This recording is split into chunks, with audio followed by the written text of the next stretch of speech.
For me, it is really devaluing justice, that you are not putting premium on justice.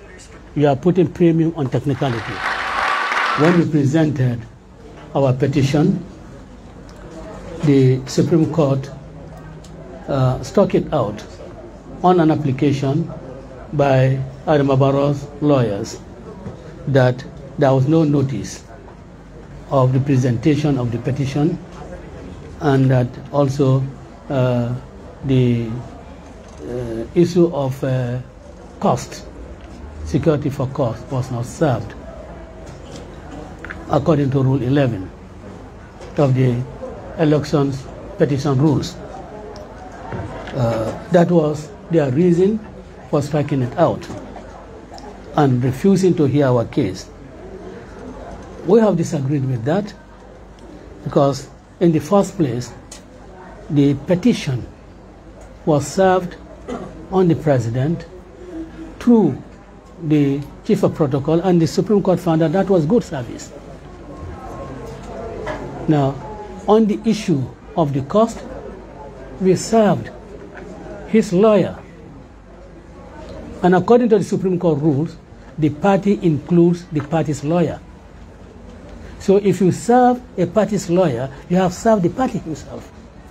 And we served his lawyer, Mr. 𝗀𝗰𝗁𝗍𝗂. And there was an affidavit showing, attaching, the fulfillment of the security. And of course, you serve, issues of security because you want to give the other party maybe an opportunity to look into the sufficiency of the security that you may be provided. But our security was determined by the Supreme Court. We applied, and the Supreme Court said you have to provide security in the sum of $300,000. We provided it and gave notice that we have provided the security of $300,000.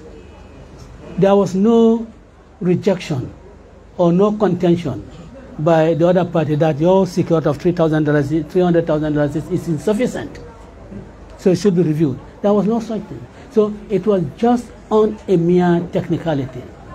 Because already, what is the essence of the notice? The essence is for you to know that an action has been brought against you. They know that action has been brought against them because they were served. And it was because of the fact that they know that an action was brought against themselves, that is why he was able to hire a lawyer to go and represent him in court.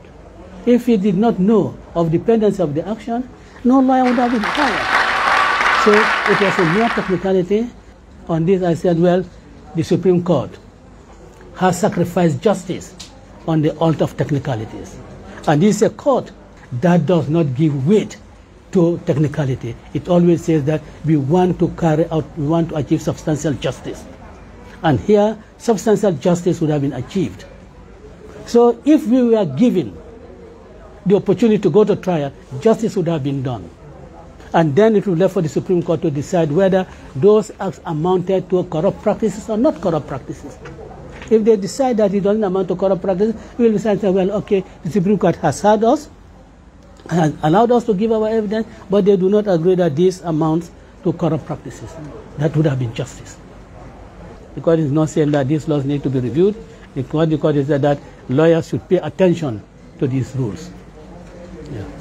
For me, it is really devaluing justice, that you are not putting premium on justice. You are putting premium on technicality.